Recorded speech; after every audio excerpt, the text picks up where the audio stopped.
ഇവിടുത്തെ ഇഞ്ചിക്കറി ഒരു പ്രത്യേക രീതിയിലാണ് ഉണ്ടാക്കുന്നത്. കുറച്ച് സ്പെഷ്യലാണ് കേട്ടോ. ഇവിടെ വരുന്നവർക്ക് എല്ലാവർക്കും ഭയങ്കര ഇഷ്ടമാണ്. ഞാനിവിടെ വന്നതിന് ശേഷമാണ് കേട്ടോ ഇങ്ങനെ ഒരു ഇഞ്ചിക്കറി കഴിക്കുന്നത്. ഭയങ്കര ടേസ്റ്റാണ്.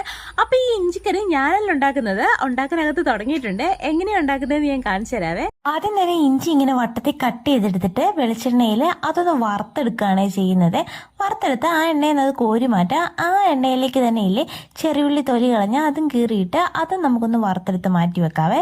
ഇനി നമുക്ക് തേങ്ങാക്കൊത്താണ് വേണ്ടത്. അത് വിട്ട് ഒന്ന് വറുത്തെടുത്ത് മാറ്റി വെക്കാം. ഇനി അതേ എണ്ണയിലേക്ക് തന്നെ പച്ചമുളകും വെളുത്തുള്ളിയും കൂടെ ഒന്ന് മൊരിയിച്ചെടുക്കുന്നേ ഉള്ളൂ, അത് വറുക്കുന്നില്ല. എന്നിട്ട് അത് മാറ്റി വെച്ച ശേഷം എണ്ണയിലേക്ക് മുളക് പൊടിയും മഞ്ഞൾപ്പൊടിയും ചേർത്ത് കൊടുത്ത് നന്നായിട്ടൊന്ന് വഴറ്റിയെടുക്കുക. എന്നിട്ട് നമ്മൾ വറുത്ത് വെച്ചിരിക്കുന്ന ഇഞ്ചി പൊടിച്ച് ചേർത്ത് കൊടുക്കാം. ബാക്കി വറുത്ത് വെച്ചിരിക്കുന്ന ഐറ്റംസ് എല്ലാം ഇതിലേക്ക് ചേർത്ത് കൊടുക്കാവേ. എന്നിട്ട് നന്നായിട്ട് ഒന്ന് മിക്സ് ചെയ്ത് കൊടുക്കുക. ഈ അരപ്പൊന്ന് മൂത്ത് വരുമ്പോഴേക്കും ഇതിലേക്ക് പുളിവെള്ളം ചേർത്ത് കൊടുക്കുക. എന്നിട്ട് നന്നായിട്ട് ഇളക്കി കൊടുത്ത് ആവശ്യത്തിനുള്ള ഉപ്പ് ചേർത്ത് കൊടുക്കുക.